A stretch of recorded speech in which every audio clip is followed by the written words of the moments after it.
With LEGO Batman Legacy of the Dark Knight releasing soon, I thought it would be cool to start playing the LEGO Batman games. And of course, I had to start with the original LEGO Batman.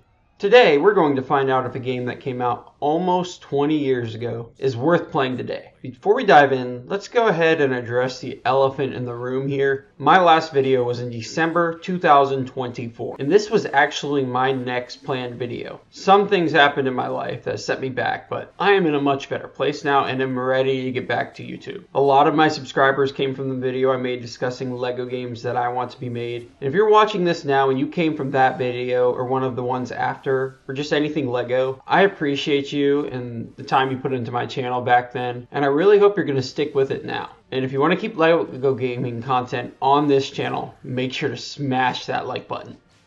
I played LEGO Batman for the first time this year, and I fell in love with the opening. I know if I had played this game as a kid, I would love it even more. Being a game that came out in 2008, the gameplay is not super advanced. It is mainly smashing the attack button like in most LEGO games. I do find it cool that you can hold down the attack button to throw the batarang or Robin shuriken. The gameplay loop is essentially finding suit pads to change into different suits for Batman and Robin in order to get past certain areas. It's a little different when you play as the villains, but I honestly did not play a lot of that because I was just way too excited to start LEGO Batman 2 and was getting a little burnt out with this game. The suits Batman has are the glide suit, the detonator suit, the sonic suit, and the heat protection suit. Batman's glide suit does what it says. It allows him to glide. I thought it was a little silly Batman needed a different suit to glide. I mean, he's Batman. That's one of his signature abilities, right? But, you know, whatever. His detonator suit allows him to place bombs to blow up silver objects. The sonic suit allows him to break shiny glass, and the heat protection suit lets him touch hot red Legos. Like, did we even really need this? I think they had maybe just ran out of ideas here. Now, Robin suits consist of the tech suit, which allow him to access panels, which pretty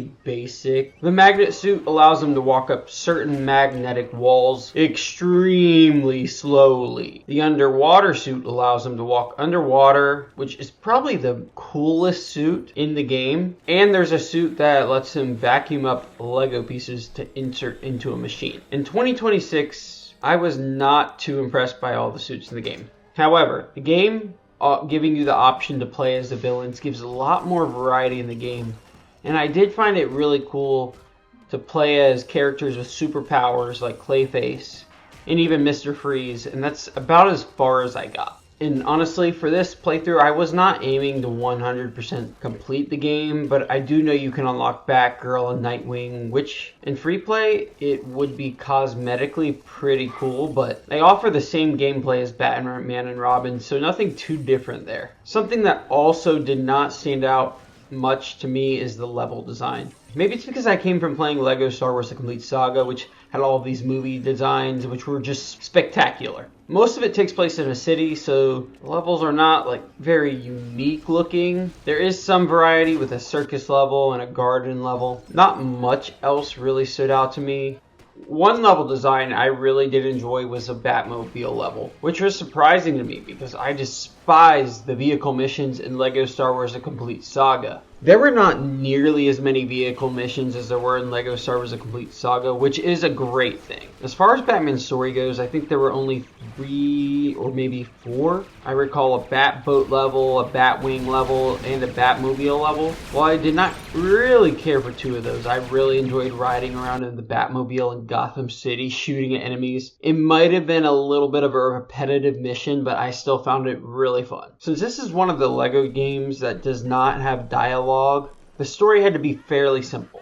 It consists of Batman's rogues breaking out of jail and Batman and Robin having to track them down. Nothing too crazy, but it certainly works for the game and allows for there to be multiple enemy types and boss fights. There were a lot of boss fights in LEGO Batman. You get to fight the likes of Clayface, Poison Ivy, Mr. Freeze, Man-Bat, Joker, and many more. The ones that stood out the most to me were the Joker and Man-Bat boss fights. I liked the idea of having to incapacitate Man-Bat by playing loud music, and fighting the Joker was also a lot of fun. Because one, I loved his design, and there was some variety because when one character got electrocuted, the other had to attack the Joker.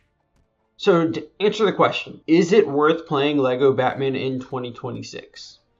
Abso-freaking-lutely. While it is very dated, if you're a Batman fan, played the game as a kid, and or plan on playing Lego Batman Legacy of the Dark Knight, I think it's well worth playing some of it for the experience. I'm sure there will be multiple references to this in Legacy of the Dark Knight. I hope you enjoyed this video. Since I am pretty new at making these types of review videos, let me know if there's anything I missed. I'm always open to criticism. I plan on making a similar video about Lego Batman 2. And so on, as well as making special content for Lego Batman Legacy of the Dark Knight. If you'd like to see more Lego gaming content on this channel, make sure to smash that like button, subscribe, and turn on the notification bell. Have a great day, and I will see you in the next video.